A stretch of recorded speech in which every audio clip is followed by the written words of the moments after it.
Parlons de la CENI. Denis Kadima, le président de la commission électorale indépendante CENI en sigle, est entretenu le 21 avril 2022 avec l'ambassadeur de la Norvège, John Anger, dans son siège national.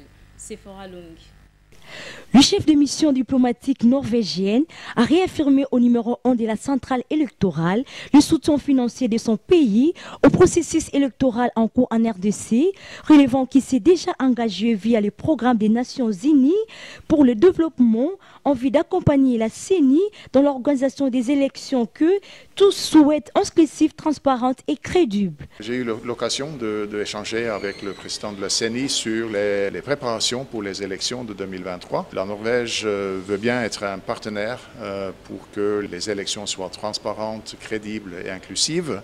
Et nous avons déjà contribué à une certaine somme d'argent pour les préparations. Et nous espérons que ça aide aux efforts que la CENI sont en train d'entamer et le rôle important de cette institution. L'appui de la Norvège est géré par la PNUD et c'est réservé exclusivement pour les préparations des élections. La RDC est le 17e pays au monde ayant noué un partenariat privilégié avec la Norvège. Kinshasa, le 22 avril 2022, une délégation du Conseil national de la jeunesse conduite par son président William Mukambila et deux de ses membres Crispin Boukemayi et Serge Moufuta a pris langue avec le président de la Commission électorale nationale indépendante, Denis Kadima Kazadi. Sephora Long nous en dit plus. Les échanges qui ont eu lieu au siège de la centrale électorale, il était surtout question de l'organisation d'une matinée électorale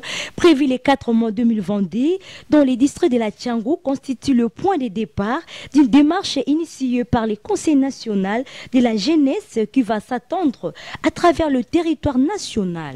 Entre autres sujets évoqués, l'appropriation et surtout l'implication de la jeunesse au processus électoral en cours dans le pays.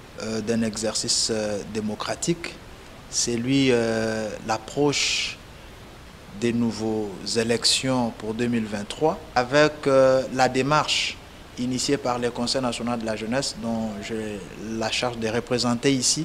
C'est lui d'une matinée électorale, c'est une campagne que nous allons devoir lancer, l'appropriation du processus électoral par le jeune. Et pour le jeune, c'est ainsi que nous nous sommes approchés aux autorités de cette grande institution, la CENI, pour justement entrer en contact avec eux et nous leur présenter nos termes de référence pour les inviter à venir communier et partager avec la jeunesse congolaise dans son entièreté. Coordonner les activités menées par l'ensemble des mouvements et associations de jeunes en vue de leur participation efficiente au processus de reconstruction nationale, une des missions assignées au Conseil national de la jeunesse. Le président de la CENI, Denis Kadima Kazadi, est donc attendu au district de la Tchangou et sera face aux jeunes lors d'une matinée électorale le 4 mai prochain.